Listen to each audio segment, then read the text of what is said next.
So, we're going to be doing a double review for today, since I am slightly late for a video upload. So, here we have Studio Series Bumblebee and Legacy Knockout. We're going to get into their accessories first. So, both of them come with two accessories. Bumblebee coming with his sword, or I guess his blade, and his blaster from Rise of the Beast, and Shockwave coming with this kind of gun and I guess some kind of shield, but you can combine them together to make him a nice little staff, but I like keeping them separate. So we're going to get into Bumblebee's articulation first. So Bumblebee's articulation is actually pretty good. So if you move this door wing, it can go, kind of back and forth, but that's not really for, articulation, but you can do that with the door wings. His arm can go like that. It doesn't really go back that far due to this not being able to move back due to the transformation. But it can do, it is pretty articulated. Has a bicep swivel, 90-degree elbow. There is no wrist swivel, so that's unfortunate. He does have a waist swivel, you just have to move a little bit of the, I guess, back kibble. But he does have a waist swivel. It's there. He has, that's a little bit over a 90-degree bend.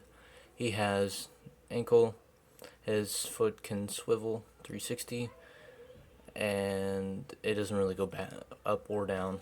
His head can do a 360, but I wouldn't recommend it because the back doesn't really like.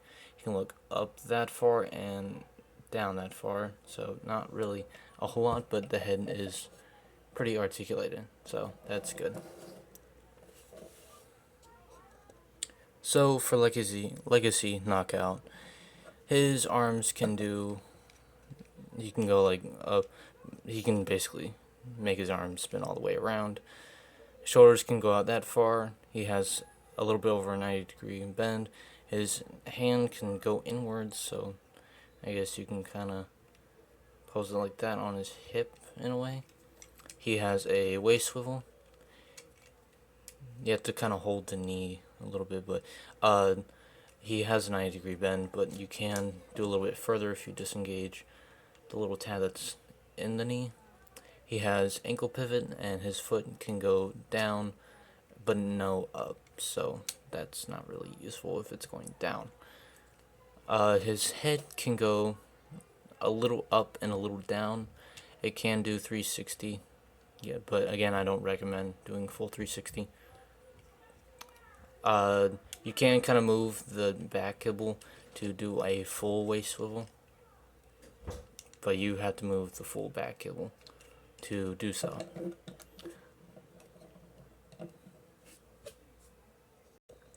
So since we went through their articulation and their posability, we're going to be doing some size comparisons.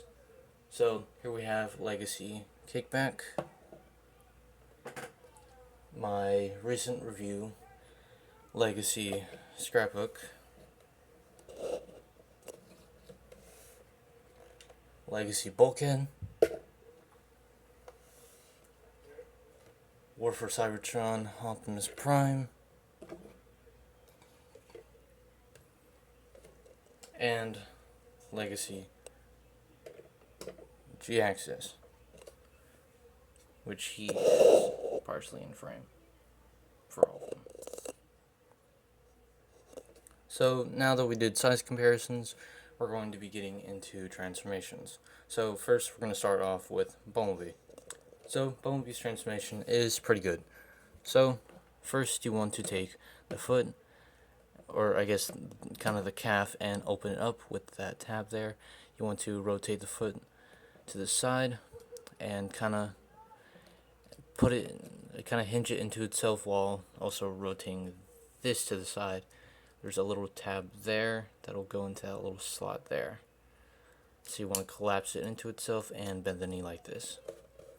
So you want to do the same for the other side. And make sure I have everything lined up. Yes, I do. And now you want to take that tab and kind of interlock them, and all the tabs will snap together, and you want to straighten out the knees. Now you want to take the back kibble and kind of unfold it all out. Now you want to grab the chest and pull it up and make sure it's in a downwards position. Take the chest pieces, angle them down, grab the grill and push it down against those until you get a little click. Make sure these tabs are tabbed into back here so the stripes all line up. Take the door wings, there's little tabs there that'll go into the thigh slot. Take the arms, straighten them out, rotate them, fold them in, collapse the wheel down, and fold the arm down. Kind of angle the head down too. So rotate the arm, fold in, fold that in until it's soft clicked, push it in, and there is Bumblebee's vehicle mode. So you can take the accessories and store them in. So you can take this blade, little tab there, there's a tab between the two calves, and you want to plug that in there. Take the gun, little tab there, there's a little slot right back here, tab that in, and there is Bumblebee. Now for Knockout's transformation. Grab his arms, fold in the fist, and leave them to the side like this for now. Do the same thing on the other side. Grab the feet, fold them down, grab the side of the leg parts, and you want to turn them, you're going to turn them this way, and you want to tab those together. Soft click. Now you want to grab the chest and push it up. Fold this little tab down and push the panel holding the head forward and leave it right there for now. Turn the little waist plate, or I guess crotch, and then continue folding the little plate with the head attached. Now you want to grab this part right here, and fill out that gap. Now take the arms, fold them in, and now leave them like that for now.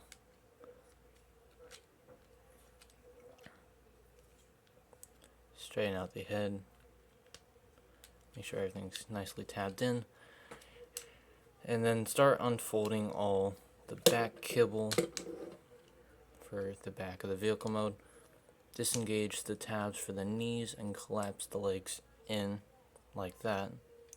Fold down all of this, and you basically just want to snap everything together until you hear a bunch of clicks. And there is Legacy Knockout's vehicle mode. So you can take the blade and put it in some of these ports, but I personally like putting the gun here, attaching this like it's the staff, and then folding it down like that, and you have it like that in vehicle mode. But you can take off the blade and attach it to the port on the side, so you have it like that. Now we're going to get into size comparisons. So for size comparisons, here we have War for Cybertron Optimus Prime, Legacy Jaxus, and my recent review, Legacy Scraphook. As you can all see them right there. So that was my review for Bumblebee and Knockout. These both are very good figures in my opinion. Sometimes they may have a little bit of trouble posing, but in all that, I do enjoy both of them. I kind of wish Bumblebee had a wrist pull, but due to his size, that's not really possible. And there are some places that I would kind of like more paint, because, you know, the hands, they're mostly yellow. I don't really like that, but it's pretty good though, and I'm very proud that I got the copy that actually has paint on his face instead of it all being yellow. That was the one issue with him. Knockout is pretty good too, especially with the hands. They're very good for posing now with the staff because he can kind of curl it in with his hand. So he is pretty good. The only thing he has trouble with is his feet. They're kind of weirdly designed, and the heel is kind of weird due to having to keep the shape of the car. But he also has this is basically the mold of 86 Jazz, so it has those issues. The back kibble may be a little bit annoying whenever posing him, but he's still pretty good in my opinion. So that has been my review. I will be posting a poll of other figures that maybe y'all would like for me to review, and until next time, I'll see you in my next review.